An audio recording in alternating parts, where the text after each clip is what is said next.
Welcome to Creative in Tech, a podcast show powered by ReadSpeaker.ai. I'm your host, Keri Roberts, and I'm the brand evangelist for North America at ReadSpeaker.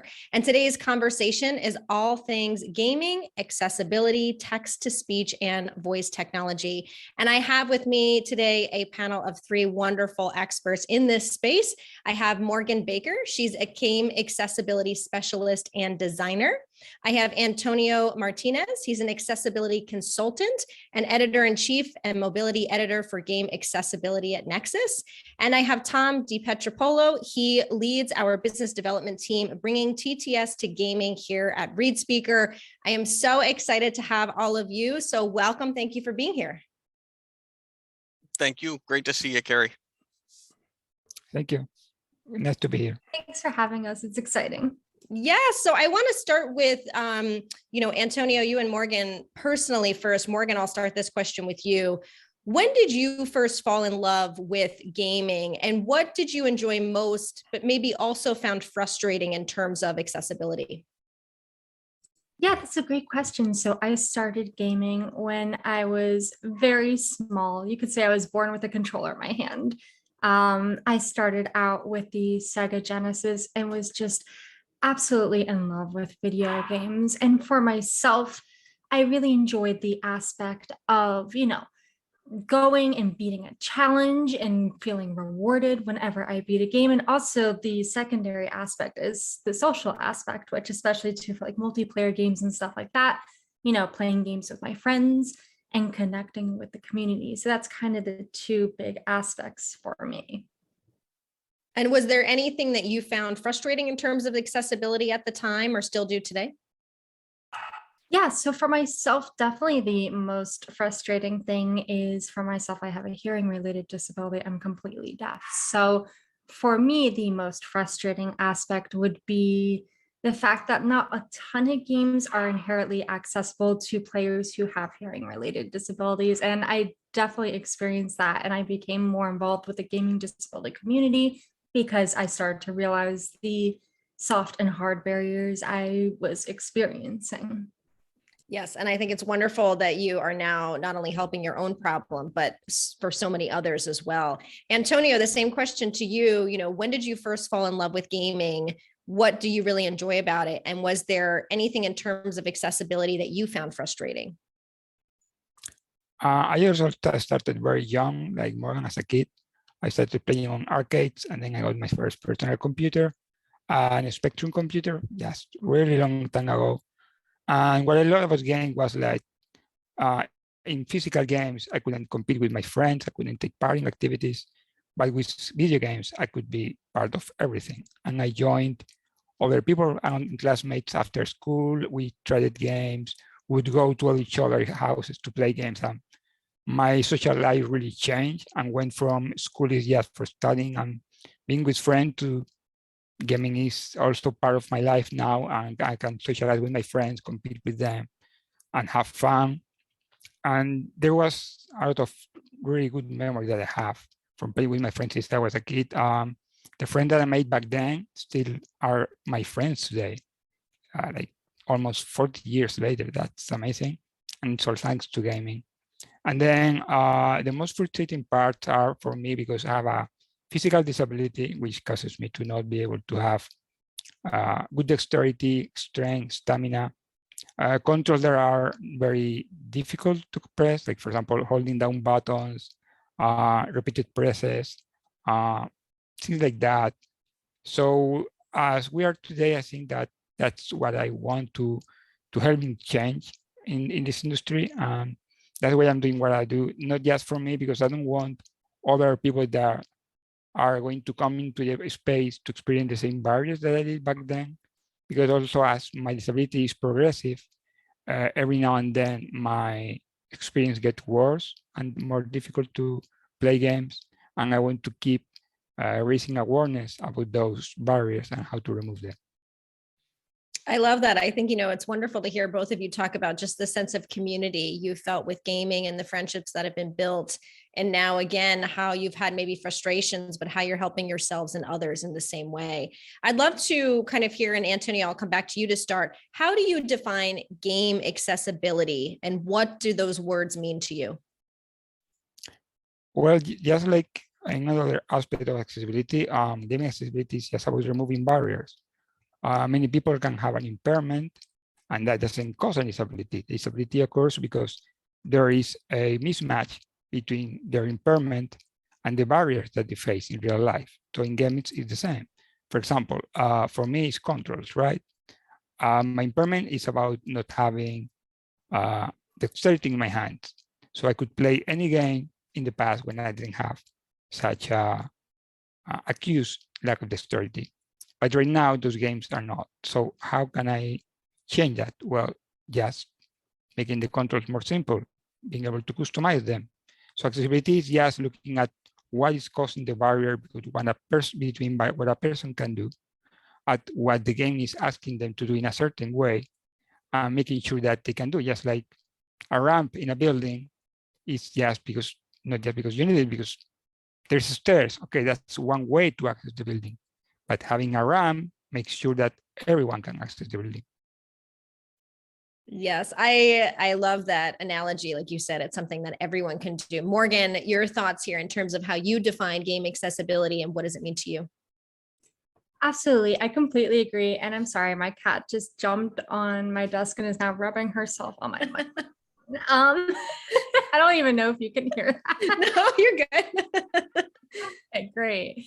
But I guess she was very resonated by Antonio's words, and I am compelled to agree that games accessibility really means removing or reducing unintended barriers so that everyone can game, essentially. And a lot of games accessibility is grounded in the concept of universal design and inclusive design. So the idea of making sure that our products are inherently accessible to as many players as possible, really.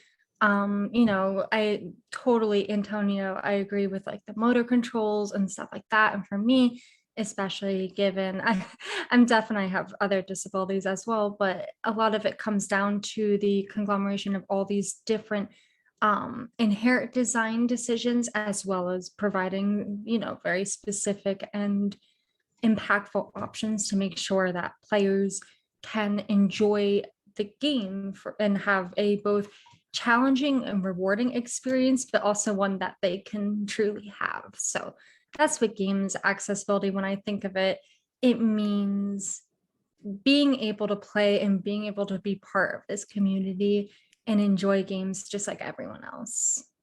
Yes, I love that. Tom, anything to add here in terms of how you define game accessibility, what it means to you?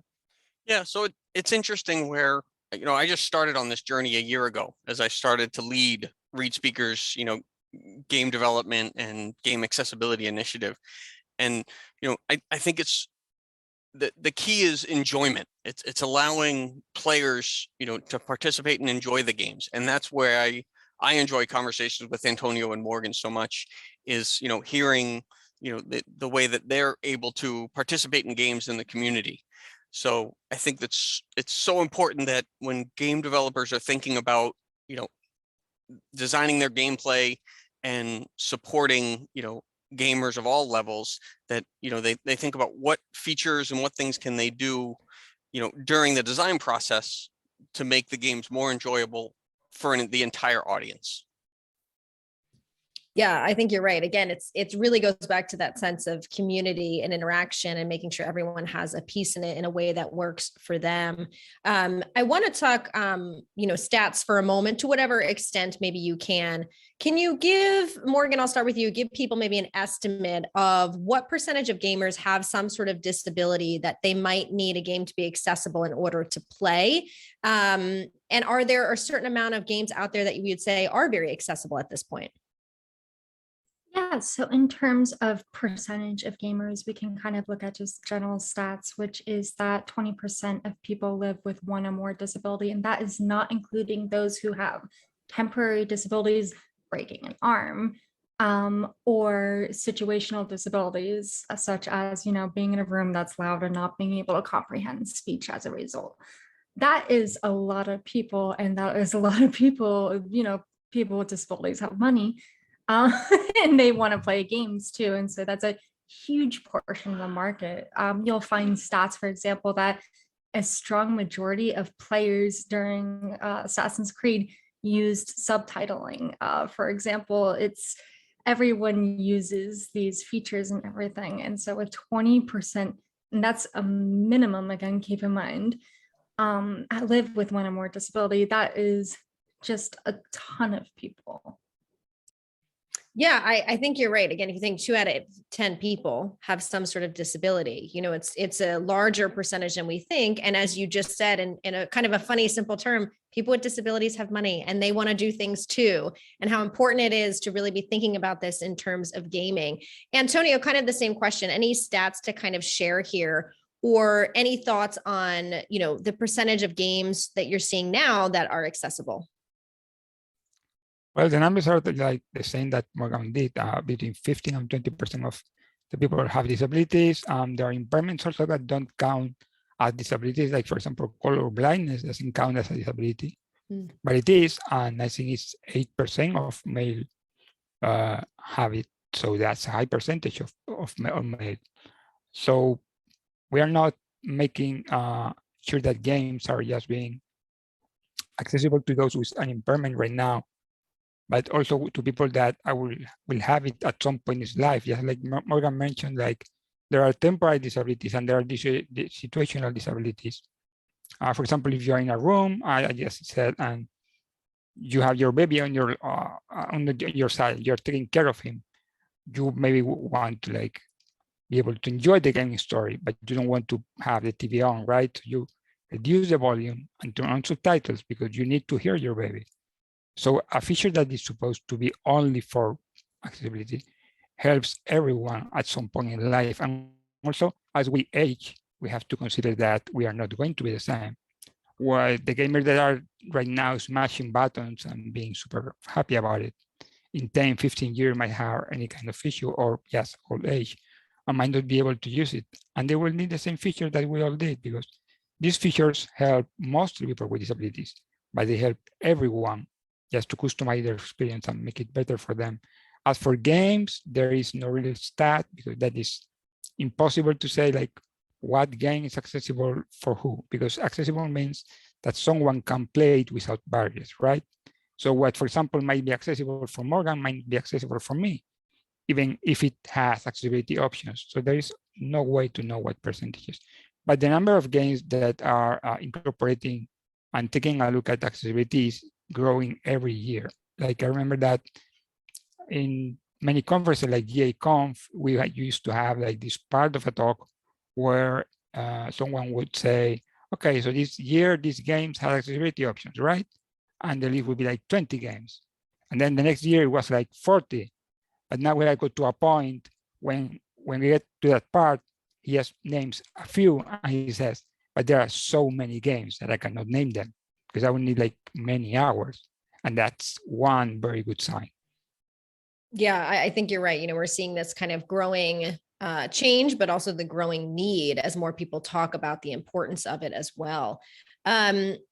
Morgan, I'm going to come back to you. What is your role in the gaming world right now? I know we kind of gave your title, but can you explain a little bit about what you do in terms of gaming? Yeah, so my role, I kind of have two roles right now where, because, why could I just have one? Basically, I serve as an accessibility lead and game designer for a studio called The Odd Gentleman, where I'm helping them with an unannounced project. On the side, I'm also a games accessibility specialist consultant. So I will go to, all the way from small indie dev to very large parent corporations and help them ensure that their processes are being inclusive of players with disabilities. I make sure that, they have the actual safety nets to make sure that during the actual pipeline, they are including accessibility early and including accessibility often.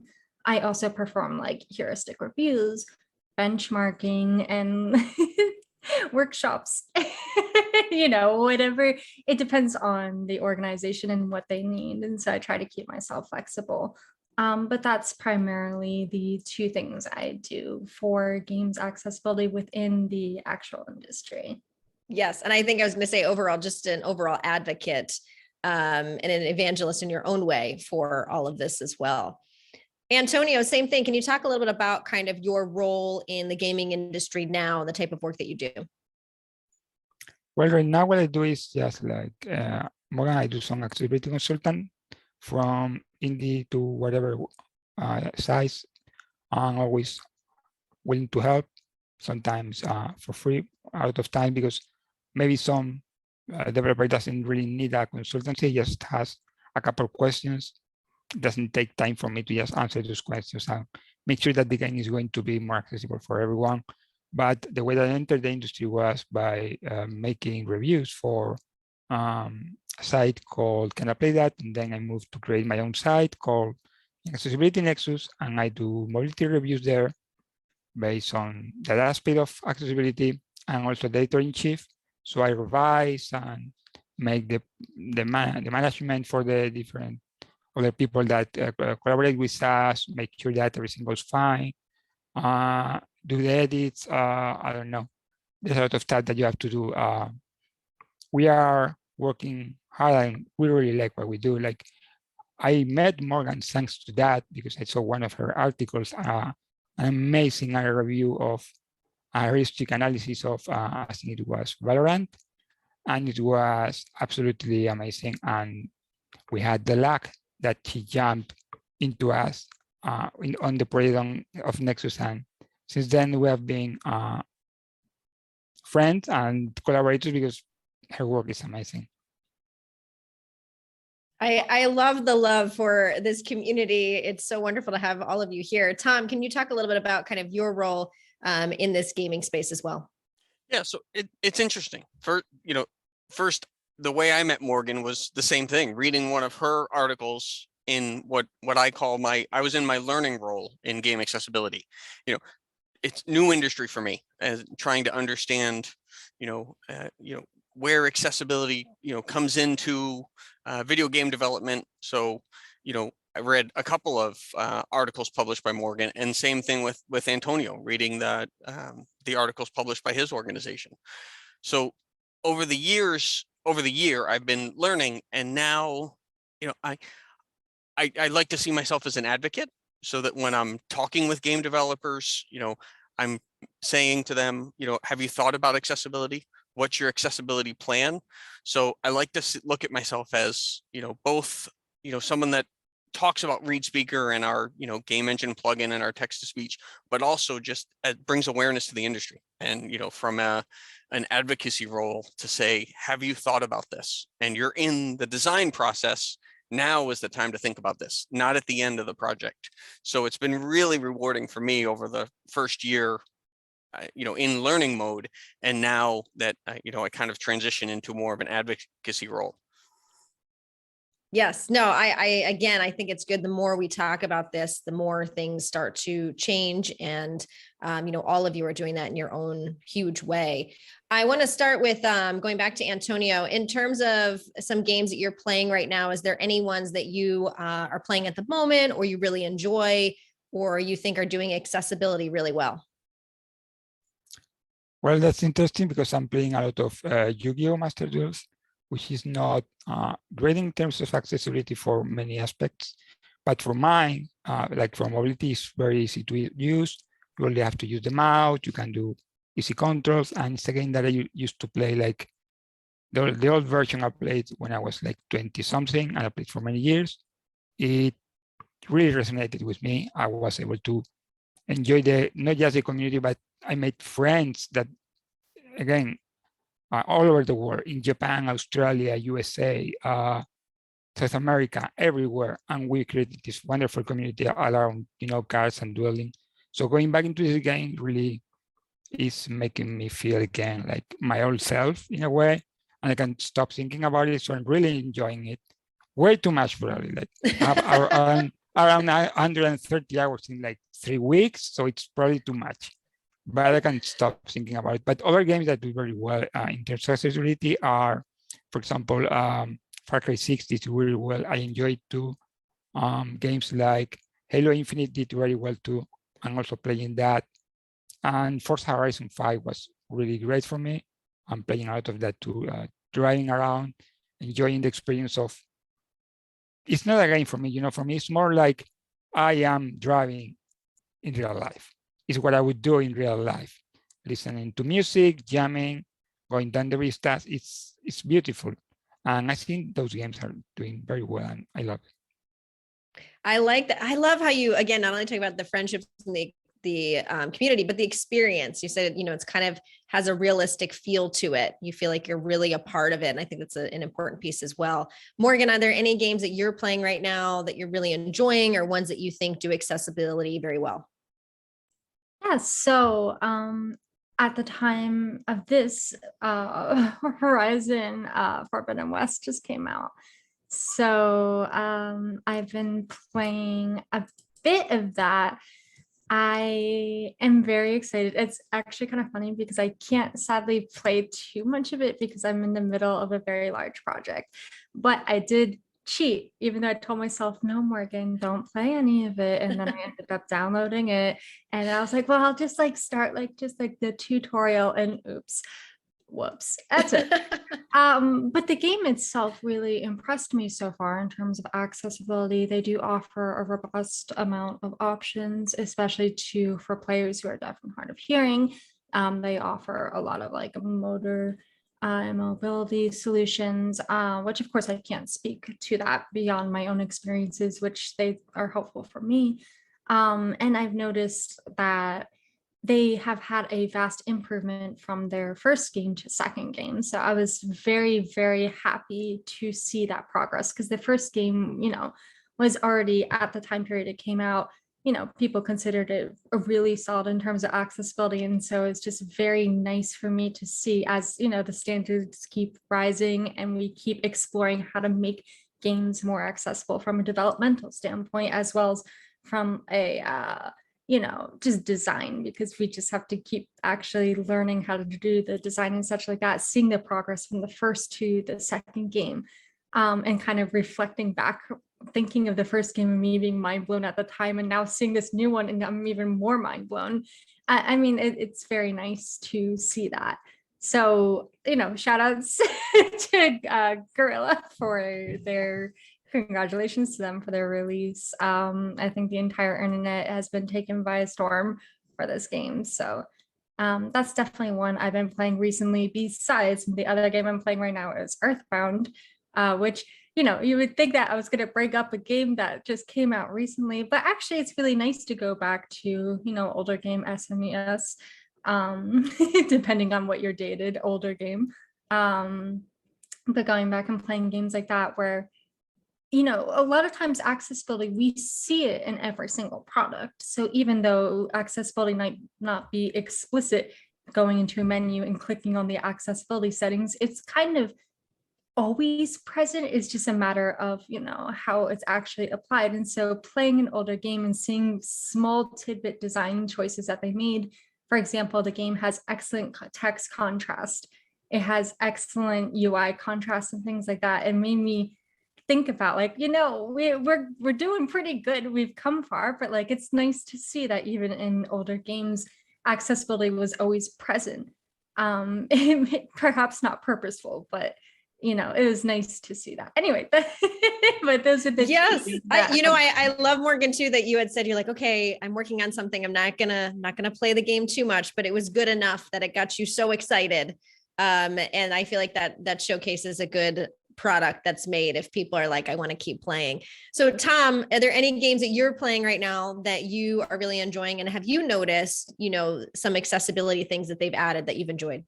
Yeah. So first, Morgan, I just wrote down both of those games. So I'm always looking, I have 2 teenage boys, so I get exposed to the games that they play, but it's always interesting to hear what other people are playing so that I can explore the different games, and that for me is, just talks about the community. But one story I'll tell you so my two boys, had me playing Fortnite, the battle royale game, and I am terrible. I can't aim. I can't, I would be the guy that would carry all the items, it's just hand it to me. I'll carry it and I'll follow behind. And then I discovered the visual audio cues settings in Fortnite. And, I just always struggled with the spatial awareness of, is that person behind me? Are they to the right?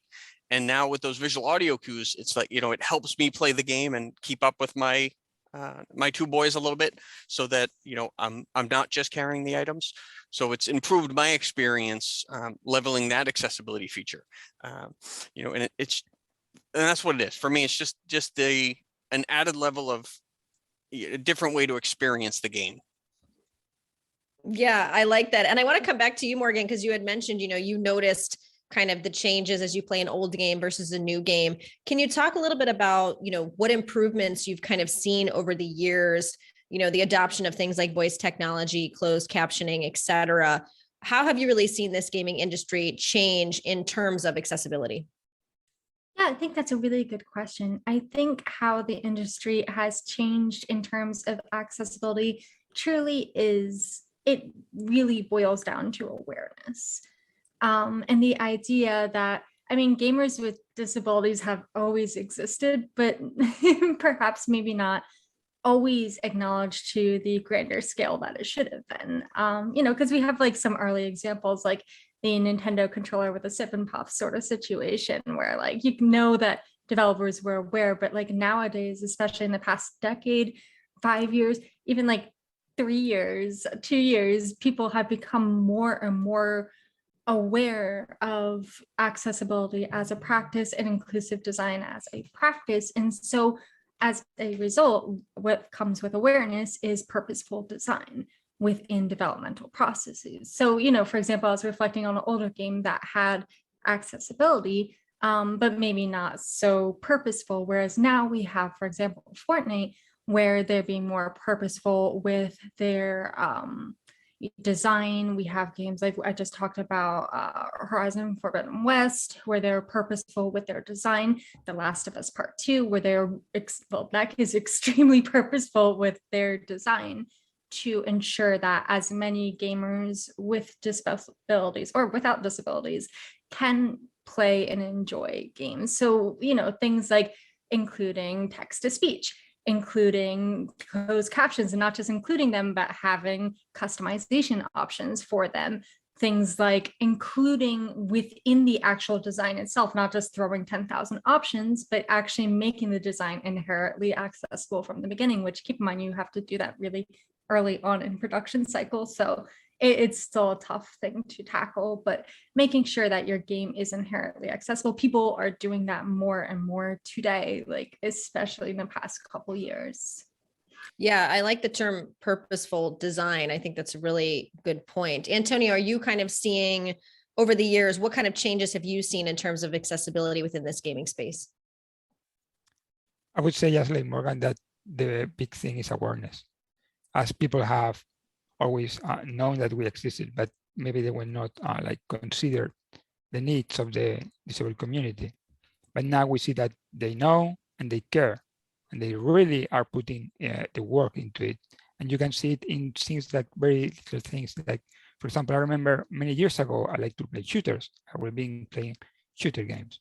So for me, for example, things like many people with disabilities, one of the issues is if you have to hold down a button to aim and then use the other one to shoot, you might not be able to do it because you have to be holding down the other button.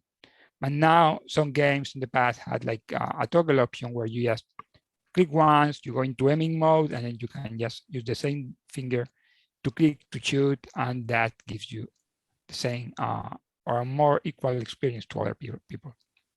Now we see that implemented in more and more games. Now it's rare to not see it. Now it's not like, oh, I can play this game because they thankfully thought of this. It's more like it's almost everywhere. And it's just maybe sometimes a technical issue or someone forgot that those things are not there, or things like quick time events, which are like one of the nightmares for people with a physical disability, where you have to smash a button repeatedly and you are not able to complete a specific section, just like opening a door or something like that, yeah, because you don't have a physical skill, which doesn't make sense in a game. Now we see more and more often options to customize how those things happen. For example, when you get to a quick time event, you will see the option to be like, do you want to hold down a button instead of smashing the button? Do you want to just do a single tap? Or do you just want to, like, when you get there, it resolves itself and you don't have to bother about it? There is a lot of things that have been changing and they're improving. And I think that in the next years, we are going to see even much more accessible games, which new features that we can even think about right now, like things that might sound like ridiculous, will be a reality. And probably everything that we give like a 10 today will just be a 5 by then. And it's exciting to see all this change. Like I mentioned, as Morgan mentioned, like in the last 2-3 years, the change has been amazing. Amazing. And from my standpoint, that really shows that the industry cares and that the industry understands the importance of making sure that everyone can play at some level and having a more equal and balanced ground for everyone. Yeah, beautifully said. And I think, as you and Morgan both stated, just the awareness, not only the awareness, but also taking the action to make that change. Tom, have you seen kind of any changes that you've noticed over the years in terms of accessibility in gaming? So I'm going to age myself here real quickly. And growing up with, the original Nintendo, we had the Game Genie. So the question is, has Morgan or Antonio ever experienced the Game Genie? So it was this add-on cartridge that you could, use to give yourself unlimited lives or give yourself, unlimited weapons so that you could experience the story. And, it was viewed as, a cheating device because it's giving you unfair advantages. But without it, myself, I couldn't get to the higher levels because I didn't have the skill, but I could still, with this device, I could experience the game, because it gave me that advantage. So I see game developers now starting to kind of build that into their games so that people can experience the story when they want to, and then experience the challenge of the game on the other side. So, going back to what Morgan said, it's all about the design process and thinking about the experience, of the video game, not simply the challenge. Yeah, and thinking about it from the beginning, as all three of you have talked about, and for those that are listening and that maybe don't know, we at ReadSpeaker, we are a text-to-speech voice technology company, and we were introduced to game development when a well-known company called Naughty Dog leveraged our text-to-speech voices to create audio clips for their game, The Last of Us Part 2. So Antonio, I'll start with you. Are you familiar with that game and how they utilize text-to-speech? And if so, can you talk about what you've heard from players or just your own experience? I didn't play the game myself because I don't own a PlayStation because the controller isn't accessible to me. But my friend and my low vision editor for the site, Victor, we got to review the game. I told the story like many times, but I will not forget. We got the game like really late before review. We had like 5 days to review the whole game. We're like, this is going to be tough, Victor. He was like, okay, just give me the code, I'll play the game. So I gave him the code, he played the game. Next day, I called him in the morning. Hey, Victor, how was it? He was like, oh man, that's amazing. I was like, okay, tell me. And he started to tell me, the moment you start the game, you have this voice telling you how to do stuff. The menus are all read. There is narration for everything. There are amazing sound cues. There's a high contrast mode. There is everything that I need. And he was really happy about it.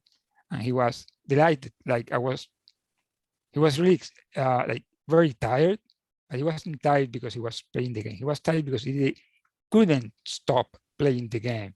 It was amazing for him. There was no barrier for him.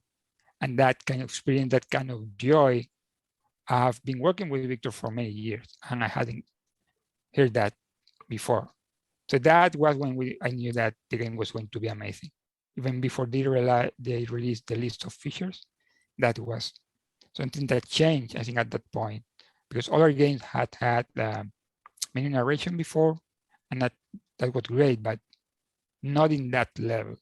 And after that, we have seen menu narration and text-to-speech incorporated in many games, like I don't know, Far Cry 6, Immortal Phoenix Rising. Ubisoft is really pushing for that. I think it's also available in Gear Tactics, Forza Horizon, Halo Infinite.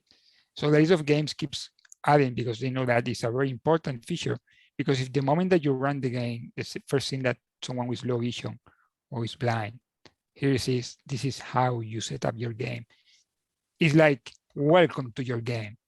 It's not just, run the game and try to find where the option is. It's just welcome to the game. It's an invitation to enjoy the game on your own way. And that is very powerful. And that is something that the community really understands and appreciates. Just like audio commentary, like for trailers and stuff like that, they really love it. And it's just showed the impact of accessibility.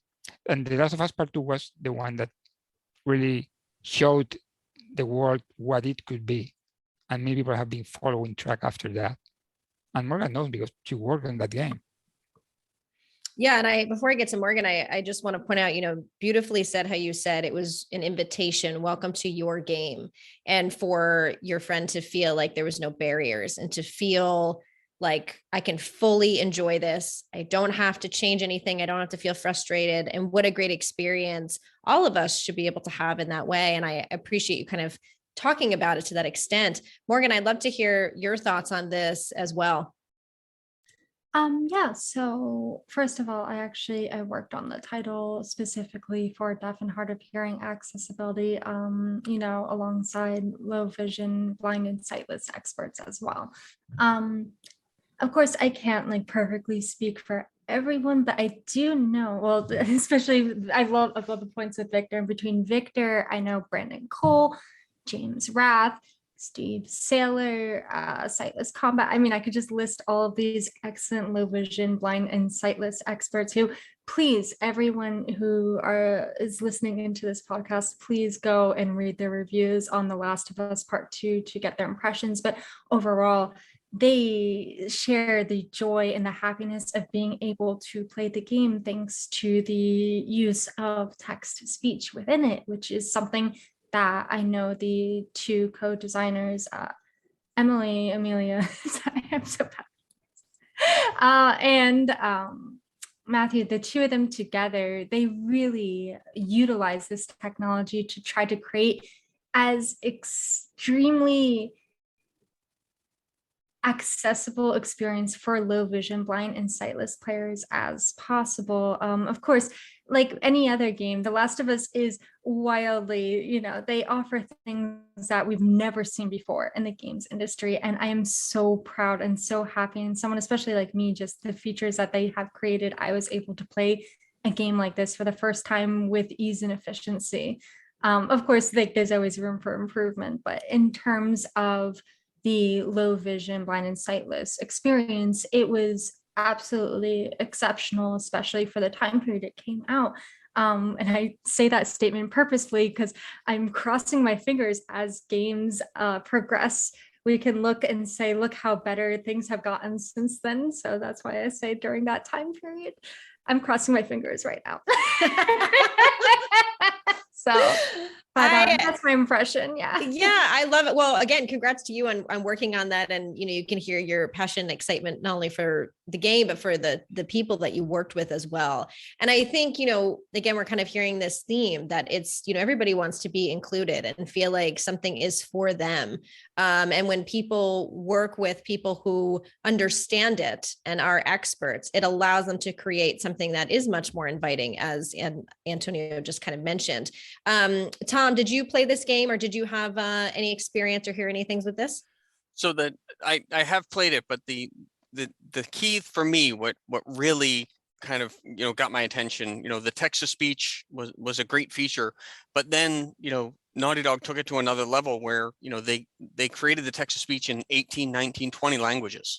So not only did they make it accessible for blind, low vision, auditory issues, but then they took a global approach and they leveraged the text to speech component for multiple languages. So it really just kind of took accessibility to another level. And it's just amazing that here it is, a couple of years later, and we're still talking about it being, an industry leading tool. So it'll be interesting to see what comes next, where they set the bar so high. Yeah. And Tom, I'm going to stick with you because ReadSpeaker is releasing our game engine plugin for Unity and Unreal in the spring of 2022. And it brings a dynamic text to speech at runtime solution to the market. How could a game developer leverage this type of solution? Why do you think it's important to do so? Tom, I'll start with you. So on my learning journey, I came to this project with ReadSpeaker, looking at what The Last of Us did, and I said, great, we have a text-to-speech engine. We can do that for every game. Let's just produce audio and let them insert it in. And it's interesting. So one of ReadSpeaker's co-founders, Frederick, is actually visually impaired. And during our initial meeting, he said, well, generating text-to-speech is good, but it really is limited if you're just generating static audio files. He's like, if we can make our embedded speech engine, in the game so that the game developers can use it dynamically, he's like, now we're giving them, a real solution. So we are giving them a tool that allows them to code the text to speech into the game so that they don't have to manage audio files, so that they don't have to, if they want to release an update or if they want to change something, they can do it all in the code base. And, that kind of opened my eyes to, really where can game developers go, when we give them a tool versus giving them a solution. And that's how I look at our game engine plugin, is it really is that dynamic text-to-speech tool that can be used at the development level while the game is in the design phase. So it's really exciting to me. Yeah, I like how you're saying you're giving them a tool, not a solution. They're the experts in terms of solutions. We're providing the tool so they can create something from the beginning that works really well here. I think that's a really nice distinction. Morgan, any thoughts on this in terms of, how a game developer could maybe leverage this type of tool?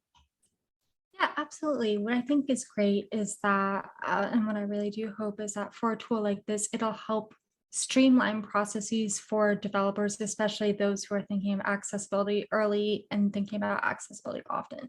Because we have a lot of developers out there, especially ones who reach out to me, who want to make their games accessible, but it's complicated. Making games is hard, folks. It's hard. It's never an easy thing. And especially if you want to make it accessible, there's a lot of different variables and a lot of different things that have to go into the actual production and pipeline in order to achieve that. And so my hope is with having a tool like this, it makes developers sustainable, self-sustainable, as well as, helps them kind of streamline their own processes and perhaps make this the norm. My fingers are crossed again. So that's one of the things that I think is great about this plugin. Yeah, I want to switch to Antonio here. Besides this, there are a lot of other features that a game developer needs to be thinking about, of course, to make their games accessible. So in addition to TTS, and you can speak to that as well if you'd like, what does and should a game developer need to plan for, do you think, Antonio? Well, I think also that text-to-speech has a good role, not just for narration and stuff like that, but also for communications, because if you want to be CVAA compliant, which you need to be, especially if you're in the USA, communications need to be accessible for people with no vision, who cannot type. For example, I always use voice communication because I cannot type on a chat window. But on the other side, if I'm playing with someone who cannot hear, you want to use the voice, the text chat, right? So what text-to-speech does is that it enables me to not have to look at the text chat, because it translates the text chat into voice for me. And I can at the same time talk, and it will translate my voice into text for them, because maybe they don't want to hear my voice, or maybe they can't.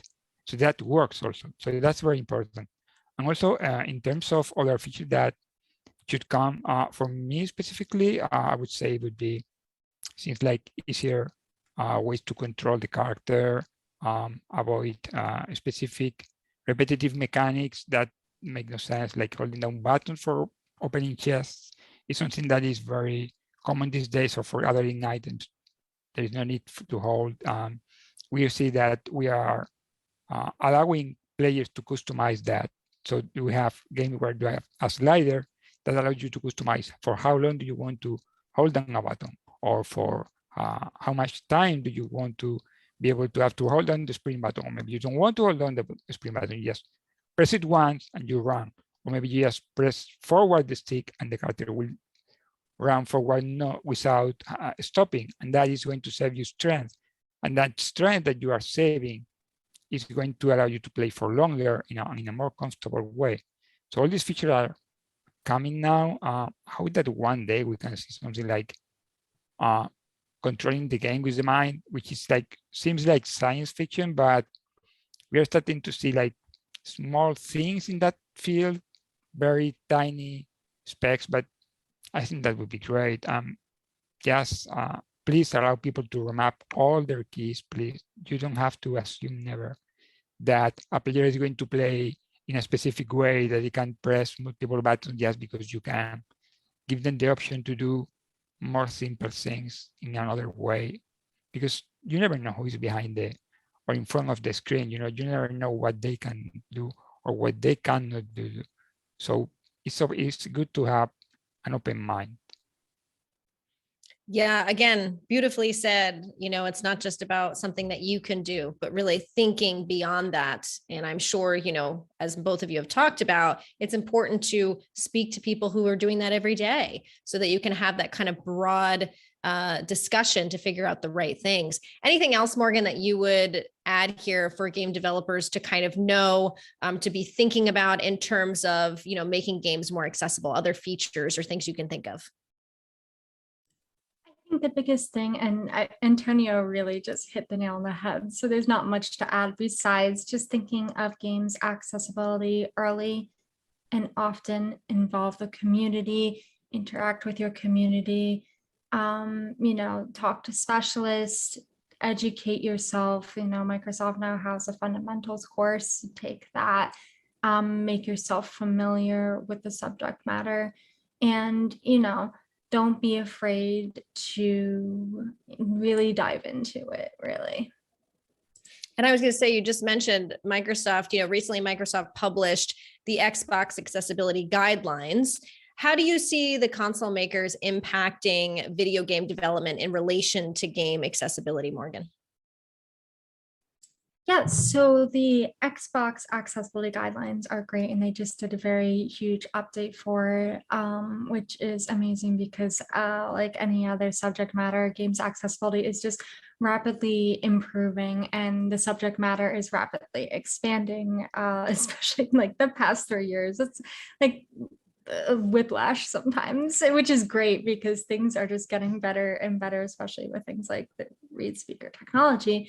In terms of how they will impact video game development in relation to games accessibility, the nice thing is that the Xbox accessibility guidelines kind of, and as the title offers, gives developers a guideline when they are thinking of accessibility early and often and trying to streamline their process. They have tangible objectives that they can try to do. Now, of course, keep in mind that one guideline might not be applicable to every single game. For example, if your game has no audio, any guideline that talks about audio probably isn't going to be related to your game. However, of course, the guidelines are extremely helpful because for developers in accessibility, it can be overwhelming. It's a lot of new information. And so having something that kind of helps ground them a little bit, step them through the process is really, really helpful. And I'm really happy that Xbox has been continuously updating these guidelines, especially as more user research comes out and as the community continues to develop and evolve. Yeah, so I want to be conscious of time here. We have a couple more questions. So Antonio, I want to just come to you for this next one.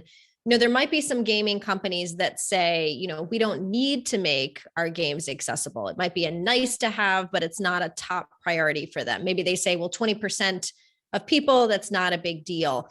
What are some other reasons that game developers should make accessibility an important piece at the start of designing a game, do you think, Antonio? Well, first of all, because accessibility is not just for 20% of people, it's for the 100% of people. So you are just hurting yourself if you are not implementing accessibility. Also, if you look at your competitors, you will see that they are doing it. So if you don't start doing it today, you are going to be in the back wagon, and you don't want to fall behind your competitor, right? It's a good practice also. It's not just because it matters, it's because you are going to improve the lives of people so much. You don't know the impact that accessibility and gaming can have in someone's life and make it much better. Not just in many ways. Like, for example, for me, gaming allowed me to stay fit for much longer than the usual person with my type of disability. Every time I went to the doctor, they said, you are in much better condition than you should be. What are you doing? Besides your exercises? I'm like, I'm playing games. And that's helping me because that's exercising. And I'm not feeling bored. I'm not feeling tired about that. So you should realize the therapeutical values of gaming for mental health and for physical health. And also, if they want just to look at the future, what is going to be the gaming industry in like the next 5 years? Do you want, again, to be not in the first head? Like, even indie developers are doing it right now. It's not difficult to find games made by one single developer who had great accessibility. And if a big company doesn't feel that that is important, is that they need to revise their things. They need to revise their policies because they are really hurting only themselves and also everyone that is going to play their games, because in 5 years or in 2 years, nobody will want to buy their games because it will be like, why should I buy a game that is not accessible when I can buy one that is? I don't care if it only costs like $2. Like, yeah, 80% sales. Like, for example, Steam sales, you see a lot of games that are really, really cheap when they come on sale, but nobody buys them. Why? Because they're not accessible. I can buy a game, for example, on release if I think that is accessible, and I will keep it. But any game that is not accessible, I will immediately refund it. And again, it's a lot of money. It's a lot of money that is going out of their pockets. Yeah, I agree. Again, really nicely said. Morgan, anything to add here? If there's a company that says, it's a nice to have, but it's not our priority, what's kind of your advice or guidance on that? Again, Antonio is just hitting the point right now. And I think that the only thing I could really add, in addition to yes, yes, and yes, is also games accessibility is not something that hinders design, because a lot of times when you see developers say things like this, it's either, well, maybe they have time or production cost issues, or other times though, a lot of developers will think that accessibility might harm their design, so to speak, and that's why they will not consider it. And my response to something like that would be that, well, that's not what accessibility is. And I think you're not thinking of what games accessibility really truly means, because games accessibility is ultimately, as Antonio said, for 100% of the player base. Everyone benefits from accessibility constantly. We have permanent, temporary, and situational disabilities. And also keeping in mind that, if you want to play games and you get older, you're going to want to probably make them accessible. But games accessibility really can actually bring the best out of a game's design itself, if implemented correctly and implemented purposefully. And so I think that's just something to keep in mind when thinking about whether or not to consider accessibility, is just thinking about the fact that it's inclusive design. It's a good thing, it will help more players play your game and make your design inherently stronger. Yeah, I agree. As you said, it's so much about, it's 100% of us, whether it's maybe like you were mentioning earlier, Antonio, you have a kid on your arm and they're screaming and you need something else, or maybe one day you're tired, you have a bit of a headache. it affects all of us, and that's equally important. Tom, is there maybe one thing that you'd like to share about game accessibility that you think most people don't realize that's important to know? I think it's just how it impacts the community. How much game accessibility allows people to connect with everyone, even those outside of their circles of friends. It just takes down one of the barriers, in video gaming. So I think that's the key piece, is it makes games more enjoyable for everyone, and it allows people to build those communities, and it's just such an important, given how popular, video games are, and the online communities and the open world platforms. Thinking about everyone is important. That's all I'll leave it with. Yeah. And as all of you had mentioned, just the building of the community, the friendships, the mental health aspect, all these things, the physical health aspect, if you're doing certain games, the value that has is so important. So if people want to connect or learn more about each of you, Tom, I'll start with you. Where is the best place for them to do that? Yeah, so they can, find me on LinkedIn. If they're listening to this podcast, they'll have a list to the ReadSpeaker site where they can reach out and, send us the contact information.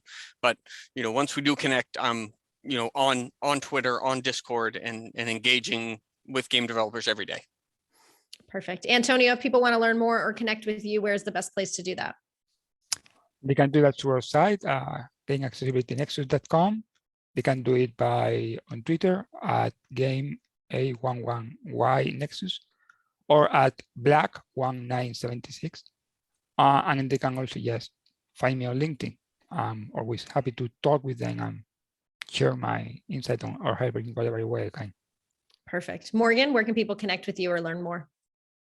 Yeah, my Twitter is a great place to connect with me. It is MomoXMia, MoMoXMIA, as well as my website where all the rest of my contact information is, which is leahybaker.com, LEAHY baker.com. My LinkedIn, Morgan Leahy Baker.